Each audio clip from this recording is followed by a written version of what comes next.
The following is a presentation of the Eagles Sports Network.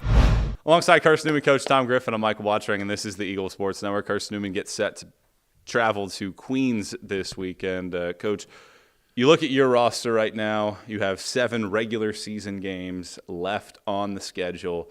How do you see where your roster stacks up right now as you get ready for these final couple weekends? Right now, and like a lot of clubs, as you get down near the end of the year, every club is dealing with some sort of adversity because of the long season.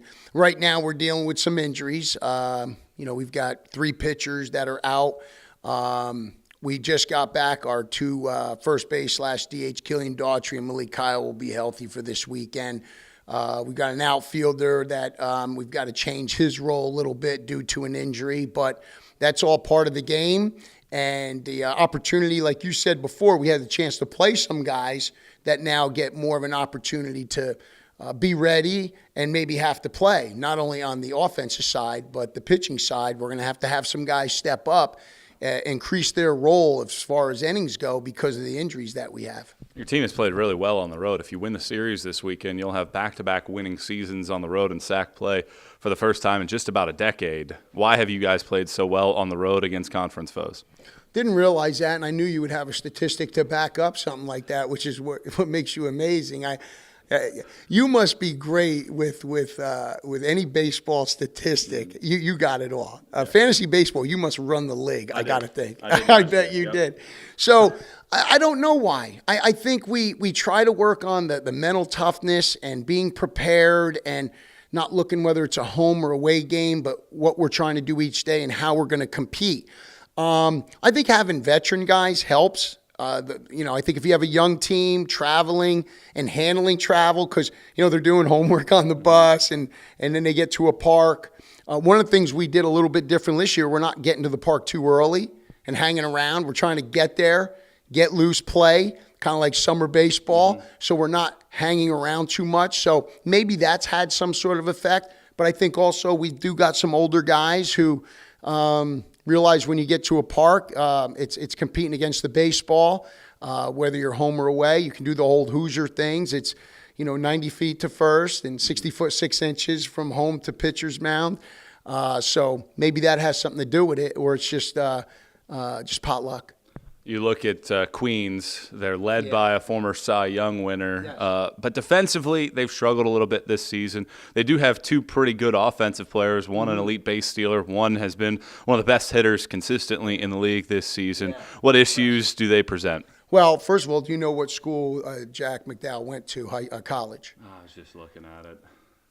What do you think about it? Okay, come back to me on that. But good staff, and they had an opportunity to organize themselves last year or 2 to get some guys together, able to play kind of what a JUCO scheduled group of teams. So they kind of got it rolling last year. And, yeah, you're right.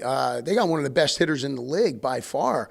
And offensively, very aggressive, very athletic-looking team. I think on the mound, I think they're really good. They got a young man who started pitching for them right now and has done very well on the weekend. And, their arms are good. Defensively, you never know. I mean, they're playing in their home park, which they're going to feel pretty good about. All they got to do is be clean in 3 games, and you got a really tough game. We're not looking past anybody. In fact, all we're trying to do is compete with ourselves and be the best version of ourselves. We can't worry about other teams and what they do or can't do. There's scouting reports, and you go over certain things. But truly, when we're training, we're saying, here are the things we've got to work on based on the last game or last weekend series.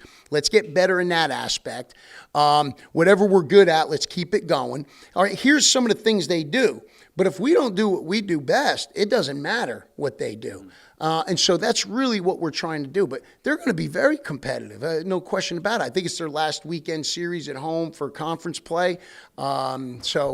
Yeah, I think it'll be a good ball game. And you got to think about it. They beat LMU. They beat Catawba.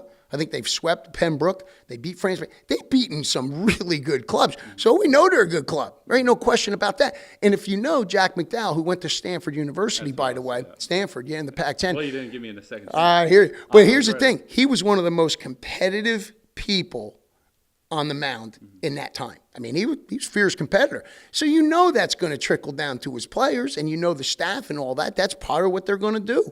Be very competitive and try to win every battle.